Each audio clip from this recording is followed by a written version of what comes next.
باللہ من الشیطان اللعین الرجیم بسم اللہ الرحمن الرحیم الحمد للہ رب العالمین والصلاة والسلام علی سید الانبیاء والمرسلین وعلی آلہ الطیبین الطاہرین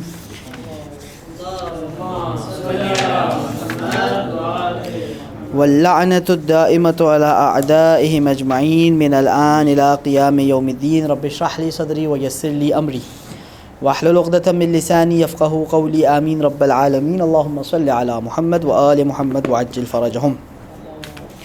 خوب بھائی، ایک سوال پہ ایک پچھلا درس ہم نے ختم کیا تھا، یاد ہے کسی کو؟ کسی کو یاد ہے پچھلا درس ہوا تھا؟ کسی کو یاد ہے ہم نجف میں رہ رہے ہیں درس ہو رہے؟ تو پچھلا درس ہم نے کس سوال پہ ختم کیا تھا؟ آخری حدیث ہم نے کیا پڑھی تھی؟ ہاں، کیا اس کا موضوع مدعا کیا تھا؟ صلح تو ہو گئی تھی، وہ تو بہت پرانی بات ہو گئی، یہ بھی پرانی ہو گئی تھی، اس کے بعد ایک اور پڑھی تھی. ہاں یہ صحیح بتا رہے ہیں، نہیں یہ تو آپ پہلے سے ہی بتا رہے تھے. ہاں کسی کو مال دینا امام کے مال سے جی نہیں، آپ غلط بتا رہے ہیں، وہ صحیح بتا رہے ہیں، مانتے ہیں. تو اس میں نکتہ کیا تھا کہ گھر والوں کو ایمان کی طرف دعوت دینی ہے. تو اس نے کہا تھا، آپ کا سوال نہیں، اگلا اس پہ ایک سوال میں نے رکھا تھا اور میں نے کہا تھا کہ کل اس کا جواب آئے گا. وہ کیا تھا؟ تو آ جائے گا. ہاں وہ سوال کیا تھا؟ سوال تو آپ بتائیں. ہاں مانی جاتی ہے نہیں مانی جاتی امپورٹنٹ نہیں ہے، گھر والوں کو تو دعوت دینی ہے ہم نے. ایک صاحب ایمان ہو جائے، ایک ولایت اہل بیت سے منور ہو جائے تو اسے یہ نور اپنے گھر میں تو بکھیرنا ہے، لیکن کیا محلے میں جا کے بکھیرنا ہے یا؟ تو میں نے عرض کیا تھا کہ اگلا باب آ ہی اس حوالے سے رہا ہے، اور باب کا ٹائٹل کیا ہے؟ بابٌ فی ترک دعاء الناس. لوگوں کو پکارنے کو ترک کر دو، ہر بندے کو پکارنے کی ضرورت نہیں ہے. اچھا، اب اس سے پہلے کہ حدیثیں اس میں ہیں 7-8. جی، لوگوں کو پکارنا، دعا یعنی پکارنا. بابٌ فی ترک دعاء الناس، لوگوں کو پکارنا ترک کر دینے کے بارے میں یہ باب ہے کہ لوگوں کو نہیں بلاؤ. 7 حدیثیں ویسے اس میں، ایک دو ہم پڑھیں گے، لیکن اس سے پہلے کہ ہم حدیثیں پڑھیں میں ایک آپ کو اس کا تمہید دے دوں تاکہ حدیث میں اور آپ سمجھ سکیں کہ مولا کیا فرما رہے ہیں. دیکھیں جی، اب یہ دیکھیں، یہ ایک اعتبار سے اہل بیت علیہم السلام کی مظلومیت بھی ہے. یہ کیا ہے؟ مظلومیت کی انتہا ہے کہ حالات ایسے تھے اہل بیت علیہم السلام کے زمانے میں. ہم کہتے ہیں نا چھٹے امام کے زمانے میں بڑے اچھے حالات تھے، بڑے اچھے حالات تھے. تو چھٹے امام کا زمانہ کوئی چھوٹا سا نہیں تھا، چھٹے امام کا زمانہ طویل تھا. اس میں کچھ حالات ہو سکتے اچھے بھی تھوڑے رہے تھے، لیکن اس میں بھی بڑے خطرناک ترین حالات تھے. خود چھٹے امام کے گھر میں آگ لگا دی بادشاہ کے لوگوں نے آ کے. چھٹے امام رات کی تاریکی میں چھٹے امام کے گھر پہ چھاپے مارے گئے. تو حالات اس زمانے میں بھی بہت اچھے نہیں تھے، پورا ٹائم اچھا نہیں تھا. تو آپ یہ دیکھیں کہ حالات ایسے تھے کہ ظالم حکومت ہے، ٹھیک ہے، اور امام اس سے اس کی کھلم کھلا کوئی مخالفت یا کھلم کھلا کوئی جھگڑا یا کھلم کھلا کوئی محاذ آرائی اس کے ساتھ نہیں کرنا چاہ رہے. اس حد تک کہ مولا لوگوں کو یہ بھی منع کر رہے ہیں کہ تم لوگ ہر دوسرے کو روک کر ہماری امامت کے لیے قائل کرنے کی کوشش نہ کرو، کیونکہ تم یہ کرو گے تو ہوگا کیا؟ حکومت سمجھے گی کہ ہم بندے جمع کر رہے ہیں، ہم بندے جمع کریں گے پھر ہم لڑائی کریں گے، ہم پھر لڑائی کریں گے پھر ہم حکومت کا تختہ الٹیں گے. اور حکومت کو چھوٹا سا بھی کوئی اس قسم کا ایکشن دیکھ کر حکومت الرٹ اتنی ہو جاتی تھی کہ وہ امام کو شہید تک کر ڈالتی تھی. آپ دیکھیں چھٹے امام کے گھر پہ میں نے ابھی آپ کو بتایا رات کو بھی چھاپے پڑے حکومت کی طرف سے. 7ویں امام کو قید خانے میں رکھا گیا.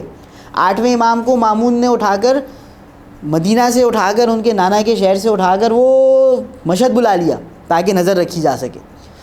9ویں امام بغداد بلا لیا ان کو. 10ویں امام سامرہ میں فوجی چھاؤنی میں. 11ویں امام فوجی چھاؤن.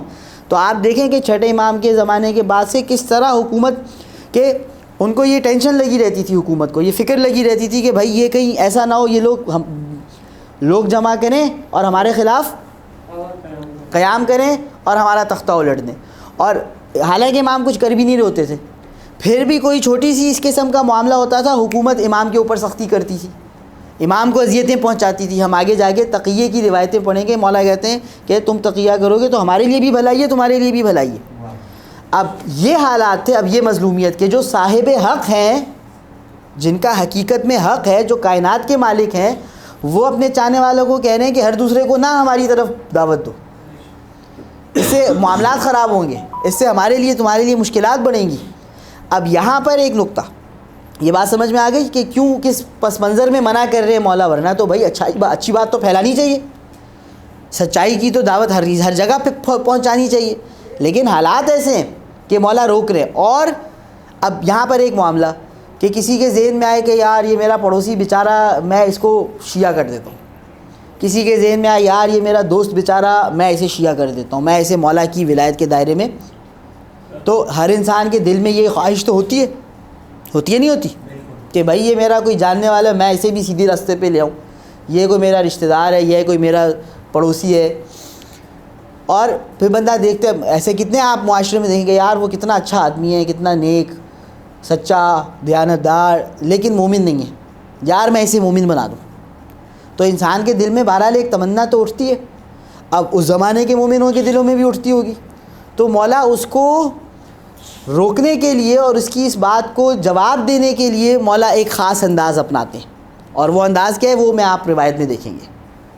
ٹھیک ہے، میں وہ پہلے نہیں بیان کر رہا، وہ ہم روایت پڑھیں گے تو سامنے آ جائے گا کہ یہ جو مولا کو محسوس ہو رہا ہے کہ میرے چاہنے والوں کے اندر ایک اتاولا پن ہے کہ یہ چاہ رہے ہیں کہ زیادہ سے زیادہ لوگوں کو ہماری طرف دعوت دیں. تو میں منع کر رہا ہوں نہیں دو، لیکن پھر بھی یہ چاہ رہے ہیں.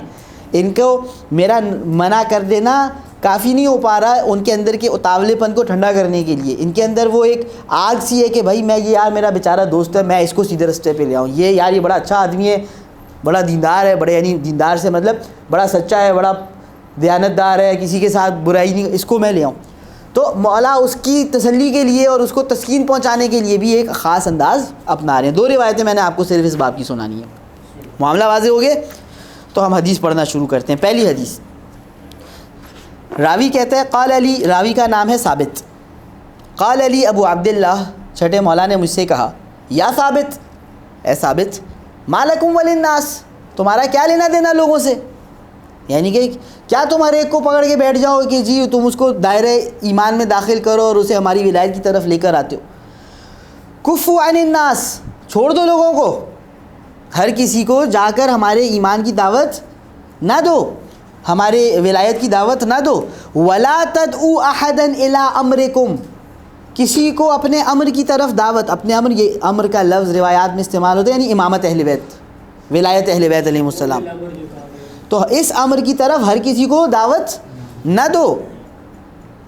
اب اس کے اندر کا وہ اتاولا پن کہ مولا یہ بیچارہ حق سے دور ہے، روشنی سے دور ہے، ہدایت سے دور ہے، یہ میرا کوئی پڑوسی، کوئی میرا جاننے والا، یا یہ کوئی بڑا اچھا آدمی، میرا کوئی ساتھی کاروباری، مولا میں نہ بولا ہوں یہ بیچارہ تو رہ جائے گا ہدایت سے.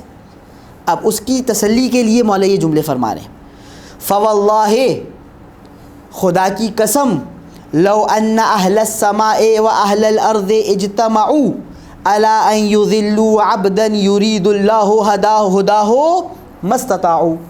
خدا کی قسم، اگر آسمان اور زمین والے جمع ہو جائیں، جت جائیں کسی ایسے بندے کو گمراہ کرنے کے لیے جس کو اللہ ہدایت دینا چاہتے تو وہ کچھ نہیں کر سکتے.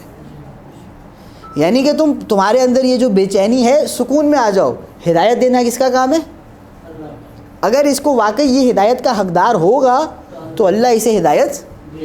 تم بے چین ہو رہے ہو، مولا اتنا نیک انسان، اتنا سچا انسان، دیانتدار انسان، کسی سے دھوکہ نہیں کرتا، ہمیشہ تمیز سے بات کرتے ہیں، مولا یہ آپ کی ولایت سے دور ہے، میں اسے دعوت دے کر تم ہدایت نہیں دو گے. ہدایت کون دے گا؟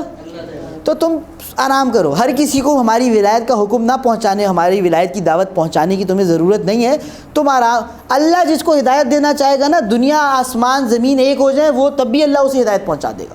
تو اگر یہ واقعی حقدار ہوگا ہدایت کا تو تم بے چین نہ ہو، اس کو اس کی ہدایت ابھی نہیں، تم تھوڑی دیر بعد، سال بعد، 2 مل جائے گی، تم فکر نہ کرو.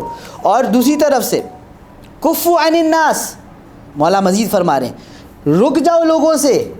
ولا یقول احدکم، تم میں سے کوئی ایک یہ نہ کہے اخی، مولا وہ میرا بھائی ہے بیچارہ، ابن عمی وہ میرا چچا زاد ہے، جاری وہ میرا پڑوسی ہے، مطلب اس کا دل نہ جلے کہ مولا یہ میرا پڑوسی ہے، آپ کی ولایت سے دور ہے، میں اس کو ہدایت دے کر آتا ہوں، ایسا نہ کرو۔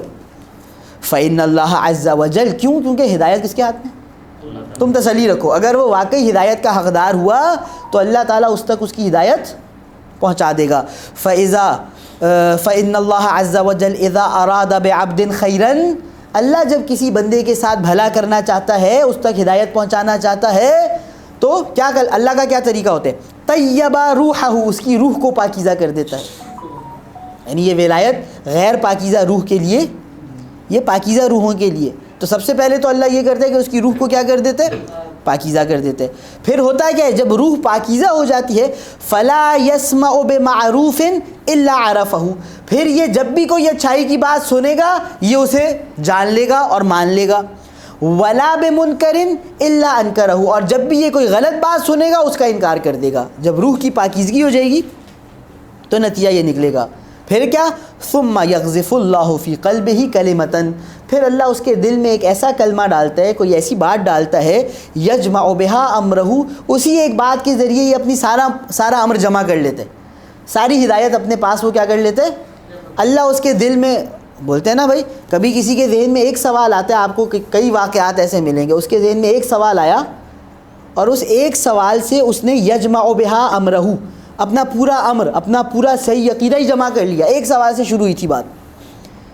ایسے لوگ ہیں، میں نے ٹی وی پہ انٹرویو دیکھا، ایک سنی تھا کوئی لبنانی وغیرہ، اور پروفیسر تھا، کوئی پڑھا لکھا دنیاوی آدمی تھا، اور وہ سنی سے شیعہ ہو گیا تھا۔ کسی نے اس سے پوچھا بھائی کیسے ہوئے؟ وہ اس کا ہے یوٹیوب پہ ویڈیو بھی ہے۔ اس نے کہا یار میں ایک دفعہ مسجد میں تھا تو میں نے ایک شیعہ کو وضو کرتے ہوئے دیکھا، تو میں نے کہا بھائی ایسے تو وضو نہیں ہوتا، وضو جیسے وہ لوگ کرتے ہیں۔ اس نے بولا نہیں ایسے ہی ہوتا ہے، قرآن میں لکھا ہوا۔ اس نے قرآن کی وضو کی آیت پڑھی، اللہ تعالیٰ یقذف فی قلبہ کلمۃ، اللہ ایک بات اس کے دل میں ڈال دیتے ہیں۔ اب وہ کہتے ہیں میں نے سوچنا شروع کیا کہ یار یہ آیت تو بالکل یہی کہہ رہی ہے کہ فامسحوا برؤوسکم وارجلکم، اپنے سر پہ اور پیر پہ مسح کرو، ہم تو پیر دھو رہے ہوتے ہیں، وہ لوگ تو دھو رہے ہوتے ہیں۔ کہتا ہے میں نے تحقیق شروع کر دی کہ بھائی کون ہے جو مسح کرتے، پھر مجھے پتہ چلا بھائی شیعہ ہی ہیں صرف جو مسح کرتے ہیں۔ پھر یہ پہلا کلمہ تھا یجمع بہا امرہ، اسی ایک کلمے سے وہ اپنا پورا امر جمع کر لے گا، پورا اپنا عقیدہ، پورا اپنا صحیح دین کیا کر لے گا، اسی ایک کو کھینچ کر اس ڈوری کے سرے کو وہ پورا دین کا اپنا نظام کھڑا کر لے گا۔ اللہ نے جب کسی کو ہدایت دینی ہوتی ہے ایک سوال اس کے دماغ میں آتا ہے۔ میں ایک شخص سے ملا، وکیل تھا پڑھا لکھا، اور وہ مستبصر تھا، اہل سنت تھا، پھر تشیع پہ آ گیا۔ میں نے اس سے پوچھا بھائی آپ کیسے شیعہ ہو گئے؟ اچھا وہ پاکستان میں مولانا طاہر القادری کے مدرسے میں پڑھتا تھا،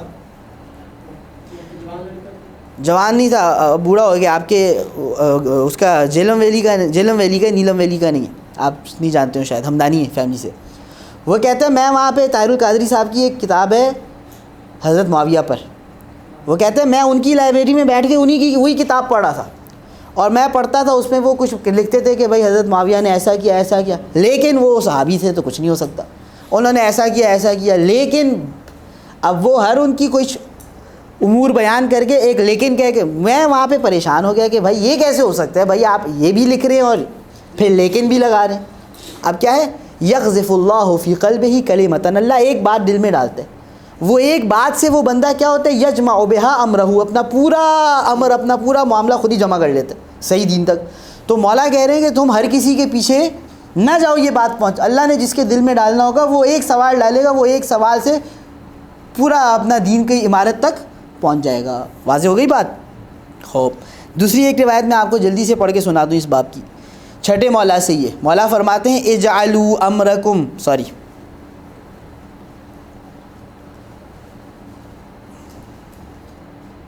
جی اجمعوا امرکم ھذا للہ ولا تجعلوہ للناس، اپنا یہ جو امر امامت اور عقیدہ ولایت ہے اس کو اللہ کے لیے رکھو، لوگوں کے لیے نہ رکھو، یعنی کہ اللہ کے لیے خلوص کے ساتھ ہمیں امام مانو، لوگوں کے دکھاوے کے لیے یہ کام نہ کرو۔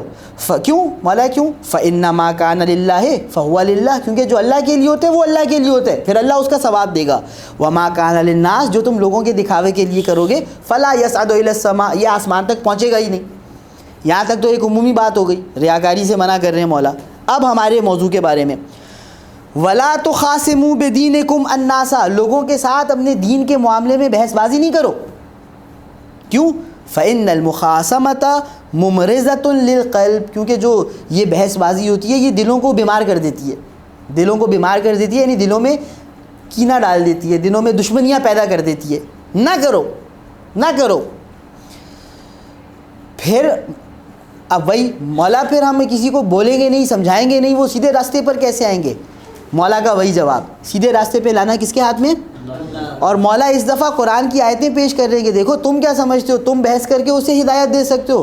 ارے ہدایت دینا تو اللہ تعالیٰ قرآن میں نبی سے فرما رہے کہ آپ نہیں ہدایت دے رہے بلکہ میں ہدایت دے رہا ہوں. مولا آیتیں پڑھتے ہیں، ان اللہ عز وجل قال لنبیہ، اللہ اپنے نبی سے ارشاد فرما رہے اپنی کتاب میں، انک لا تہدی من احببت، اے حبیب آپ جس کو چاہیں اس کی ہدایت نہیں کر سکتے، ولکن اللہ یہدی من یشاء، اللہ ہے جو ہدایت کرتا ہے جس کی چاہتا ہے.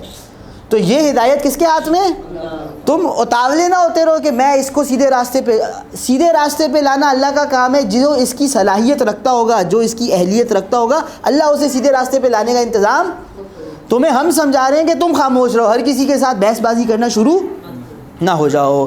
پھر مولا دوسری آیت پڑھتے ہیں، فَأَنْتَ تُكْرِهُ النَّاسَ عَلَىٰ حَتَّىٰ يَكُونُوا مُؤْمِنِينَ، کیا آپ لوگوں کو مجبور کریں گے کہ وہ ایمان لے کر آ جائیں؟ تو یہ استفہام انکاری، یعنی آپ لوگوں کو مجبور کر کے ایمان، اللہ رسول سے کہہ رہے ہیں، یعنی ایمان تک لے کر آنا، ہدایت تک لے کر آنا. اللہ اپنی کتاب میں رسول سے بھی کہہ رہے کہ یہ میں کروں گا، آپ کی مرضی سے نہیں. یہ کس کی مرضی سے ہوگا؟ میری مرضی سے ہوگا، جو قرآن کی آیت کا ظہور ہے. پھر مولا فرماتے ہیں ذر الناس، چھوڑ دو لوگوں کو، ہر کسی کے ساتھ بحث بازی کرنے کی ضرورت نہیں ہے. کیوں مولا، کیوں چھوڑ دیں؟ اب یہ بڑا پیارا جملہ ہے، فإن الناس اخذوا عن الناس، بھائی یہ لوگ بیچارے وہ ہیں جنہوں نے دین اپنے جیسے لوگوں سے لیے. مولا ہم نے کیا کیے؟ وَإِنَّكُمْ أَخَذْتُمْ عَنْ رَسُولِ اللَّهِ وَعَلِيٍّ عَلَيْهِ السَّلَامِ، تم نے ربی اور علی سے دین لیا ہے، انہوں نے اپنے جیسے لوگوں سے دین لیا ہے، تم کیا ان کے ساتھ بحث بازی کرتے ہو؟ پھر مولا فرماتے ہیں وَلَا سَوَاءَ، یہ دونوں برابر، جو نبی اور علی سے دین لے اور جو اپنے جیسے چار لوگوں سے دین لے کر آگے بڑھ رہا ہو، یہ دونوں کبھی برابر، ان کی معرفت اور تمہاری معرفت برابر نہیں ہے. تمہاری معرفت بہت بالاتر ہے تو تم ان کے ساتھ بحث بازی کرو، یہ بے وقوفی ہے. ایک چھوٹے بچے کو آپ ایک مشکل بات سمجھائیں، کیا یہ عقل مندی ہے؟ کیونکہ اس کا معرفت اور شعور کا لیول ہی نیچے. تو یہ لوگوں نے دین لوگوں سے لیے، ان کا ایک لیول ہے شعور کا، ادراک کا، معرفت کا. تم نے علی و نبی سے دین لیے، تمہارا ایک مرحلہ ہے، تم ان کے ساتھ بحث بازی نہ کرو. پھر مولا پھر سے وہ بات فرماتے ہیں کہ اذا كتب اللہ علی عبد ان يدخلہ فی ھذا الامر، اگر اللہ کسی کے بارے میں لکھ دینا کہ اسے امر امامت اور ولایت اہل بیت میں داخل کرنے ہدایت دینی ہے، تو پھر تم فکر نہ کرو، کان اسرع الیہ من الطیر الی وکرہ، تو وہ شخص ہدایت کی طرف اس سے بھی زیادہ تیز آئے گا جتنا تیز ایک پرندہ اپنے گھونسلے کی طرف جاتا ہے. واضح ہو رہی ہے بات؟ تو ہمیں ہر دوسرے کے ساتھ بھیڑنے کی، بحث کرنے کی ضرورت نہیں ہے. اس کے بعد کا باب ہے، باب کا نام ہے باب ان اللہ یعطی الدین من یحبہ، اللہ دین صرف اسے دیتے جس سے محبت کرتے ہیں. دنیا سب کو دے دیتے لیکن دین صرف اسے دیتے جس سے محبت کرتے ہیں. ایک ہی روایت میں پڑھتا ہوں، اس میں ویسے روایتیں بھی چار ہی ہیں لیکن میں ایک ہی صرف پڑھ دیتا ہوں، پیاری روایت ہے. راوی کہتے ہیں قال علی ابو عبداللہ، چھٹے مولا نے مجھ سے کہا، یا ابا الصخر، ابا الصخر راوی کی کنیت ہے، ان اللہ، ابا الصخر سعاد خارا، اے ابو صخر، ان اللہ یعطی الدنیا، اللہ دنیا عطا کرتا ہے کس کو؟ من یحب و یبغض، جس سے اللہ محبت کرے اسے بھی دنیا دے دیتے ہے، جس سے اللہ جو نفرت کرے اسے بھی دنیا دے دیتا ہے. ولا یعطی ھذا الامر، اور یہ جو امر امامت اور ہدایت ہے یہ نہیں دیتا سوائے کس کے؟ الا صفوتہ من خلقہ، اپنے مخلوق میں سے جو چنیدہ لوگ ہیں، خاصم خاص لوگ، صرف انہیں دیتے. پھر مولا فرماتے ہیں انتم واللہ علی دینی و دین آبائی، تم لوگ ہو وہ جو میرے اور میرے آباء و اجداد کے دین پر ہو. پھر مولا آباء و اجداد کو بیان فرماتے ہیں، ابراہیم و اسماعیل، میرے آباء و اجداد یعنی ابراہیم و، پھر مولا ایک بڑا پیارا جملہ بولتے ہیں، لا اعنی، چھٹے مولا ہے نا، لا اعنی علی ابن الحسین و محمد ابن علی، میں جو کہہ رہا ہوں تم لوگ میرے آباء و اجداد کے دین پر ہو، میری مراد میرے بابا امام باقر، میرے دادا امام سجاد نہیں ہے. نہیں کہ تم صرف ہم میری مراد حضرت ابراہیم و اسماعیل تک ہے، یعنی جو تمام تر انبیاء کا سلسلہ ہے تم ان سب کے دین پر ہو۔ اور اس کے بعد ایک بہت پیارا جملہ، وَإِن كَانَ هَؤُلَاءِ عَلَىٰ دِينِ هَؤُلَاءِ، اگرچہ وہ جو ابراہیم اور اسماعیل بھی تھے نا، وہ بھی میرے بابا اور دادا، وہ بھی امام باقر اور امام سجاد ہی کے دین پر تھے، یعنی اگرچہ وہ زیادہ پرانے لیکن وہ ان کے دین پر تھے، ان کا دین اور ان کی نبوت ان کے اوپر کھڑی ہوئی تھی اور ٹکی ہوئی تھی ایک تشریح کے مطابق۔ خوب اس کے بعد باب التقیہ آ رہے جو کہ پھر اس کو ہم انشاءاللہ کل دیکھیں گے۔ والحمدللہ مولانا رب العالمین۔